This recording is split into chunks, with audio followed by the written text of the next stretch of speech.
ಬಂಡಾಯ ಸಾಹಿತ್ಯ ಹೊಸ ತಲೆಮಾರು ಎಂಬ ಕುರಿತು ಅಭಿಯಾನವನ್ನು ರಾಜ್ಯಾದ್ಯಂತ ಬಂಡಾಯ ಸಾಹಿತ್ಯ ಸಂಘಟನೆ ಹಮ್ಮಿಕೊಂಡಿದೆ. ಬೆಳಗಾವಿ ನಗರದ ಬಸವರಾಜ ಕಟ್ಟಿಮನಿ ಸಭಾಭವನದಲ್ಲಿ ಬೆಳಗಾವಿ ಜಿಲ್ಲಾ ಸಂಘಟನೆಯ ನೇತೃತ್ವದಲ್ಲಿ ಮೇ 23ರಂದು ಆಯೋಜಿಸಿದ ಒಂದು ದಿನದ ವಿಚಾರ ಸಂಕಿರಣ ಯಶಸ್ವಿಯಾಗಿ ನಡೆಯಿತು. ಎರಡನೆಯ ಗೋಷ್ಠಿಯಲ್ಲಿ ಕನ್ನಡ ಸಿನಿಮಾ ಚರಿತ್ರೆಯ ಜನಪರ ಕಟ್ಟುವಿಕೆ ಎಂಬ ವಿಷಯದ ಕುರಿತು ಯುವ ವಾಗ್ಮಿ ವಿನಯ್ ನಂದಿಹಾಳ್ ಅವರು ಉಪನ್ಯಾಸ ನೀಡಿದರು. ಹೀಗಾಗಿ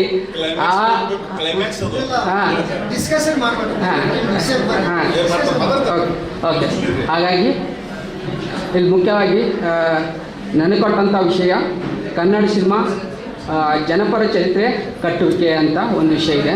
ಇದು ಆರಂಭದಲ್ಲಿ ಸರ್ ಹೇಳಿದಾಗ ನಾನು ಒಟ್ಟು ಸಿನಿಮಾನ ಇಟ್ಕೊಂಡು ಕನ್ನಡ ಸಿನಿಮಾ ಹೇಗೆ ಬೆಳೆದು ಬಂತು, ಅಲ್ಲಿ ಜನಪರ ಆಶಯಗಳೇನಿದೆ ಅನ್ನುವ ಒಂದು ನೋಡುವ ಪ್ರಯತ್ನವನ್ನು ಮಾಡಬೇಕಂತಿದೆ.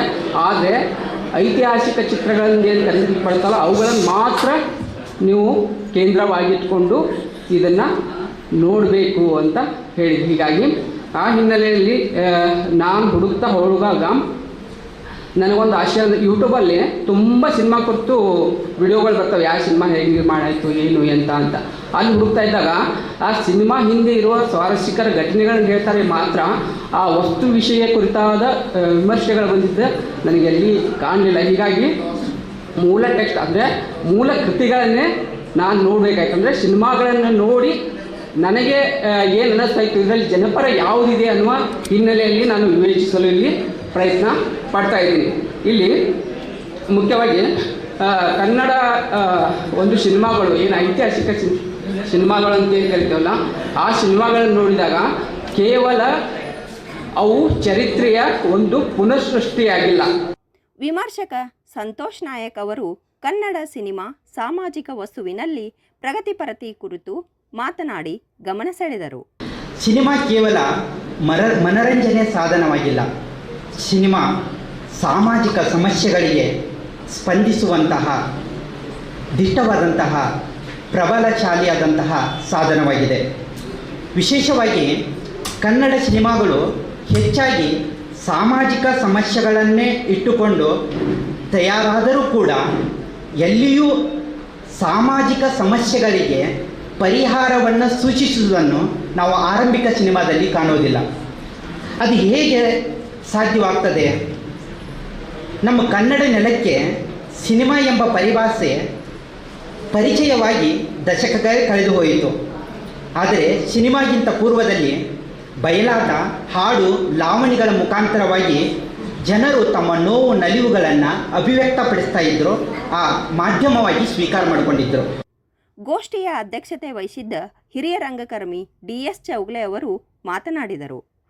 ಚಲನಚಿತ್ರದ ಅದರಲ್ಲೂ ವಿಶೇಷವಾಗಿ ಕನ್ನಡದ ಚಿತ್ರದ ಬಗ್ಗೆ ಬಹಳಷ್ಟು ಐತಿಹಾಸಿಕ ಚರಿತ್ರೆ, ಅದರ ಮರುಸೃಷ್ಟಿ ಆಗಬೇಕನ್ನೋದಾಗಿರ್ಬೋದು. ಈ ಇಬ್ಬರು ಯುವಕರು ಇವರಂತೂ ಸರ್ ನಾನು ಮುಂದೆ ಇದನ್ನು ಪುಸ್ತಕ ಮಾಡ್ತೀನಿ ಅಂತ 200 ಪುಟ ಬರೆದಿದ್ದಾರೆ ನಮ್ಮ ವಿನಯ್ ಅವರು. ಸಂತೋಷ ಕೂಡ ಅವರು ಭಾಳಷ್ಟು ಅಧ್ಯಯನ ಮಾಡಿಕೊಂಡು ಬಂದಿದ್ದಾರೆ. ಹೀಗೆ ಇಷ್ಟು ನಾನು ಮಾತುಗಳನ್ನು ಹೇಳ್ತಾನೆ ಇಲ್ಲಿಗೆ ನಿಲ್ಲಿಸುವ ಮುನ್ನ ಒಂದು ಸ್ಕ್ರಿಪ್ಟ್ ಹೇಗಿರಬೇಕು ಅನ್ನೋದಕ್ಕೆ ಒಂದು ಎಕ್ಸಾಂಪಲ್ ಕೊಟ್ಟು ಮಾತು ಮುಗಿಸ್ತೇನೆ. ರಮೇಶ್ ದೇವ್ ಅನ್ನುವ ಮರಾಠಿ ರಂಗಭೂಮಿ ಮತ್ತು ಚಲನಚಿತ್ರದ ಒಬ್ಬ ರಂಗನಟ ಆಗಿ ಹೋದರು. ಅವರ ಮಡದಿ ಸೀಮಾದೇವ್ ನಮ್ಮ ಸರ್ಜು ಅವರಿಗೆ ಗೊತ್ತು. ಅವರ ಇಬ್ಬರು ಮಕ್ಕಳಲ್ಲಿ ಒಬ್ಬ ಮರಾಠಿ ಮತ್ತು ಹಿಂದಿ ಸಿನಿಮಾಗಳಲ್ಲಿ ಅಭಿನಯಿಸ್ತಾರೆ. ಇನ್ನೊಬ್ಬರು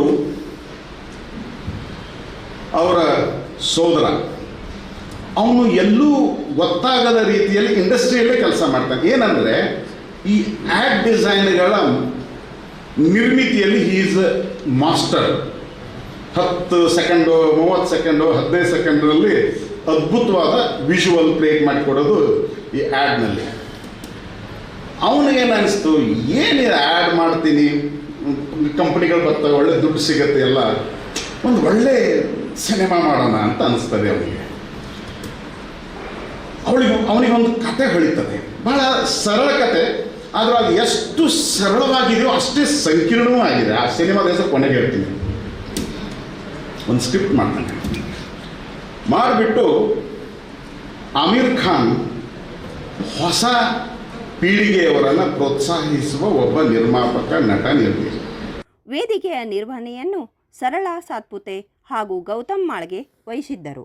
ಈ ಸಂದರ್ಭದಲ್ಲಿ ಜಾಜಿ ಮಲ್ಲಿಗೆ ಕವಿ ಸತ್ಯಾನಂದ್ ಪಾತ್ರೂಟ್, ಬಸವರಾಜ್ ಕಟ್ಟಿಮನಿ, ಪ್ರತಿಷ್ಠಾನದ ಅಧ್ಯಕ್ಷ ಯಲ್ಲಪ್ಪ ಹಿಮ್ಮಡಿ, ಹಿರಿಯ ಮಹಿಳಾ ಸಾಹಿತಿ ಅನಸೂಯ ಕಾಂಬಳೆ ಇತರರು ಉಪಸ್ಥಿತರಿದ್ದರು.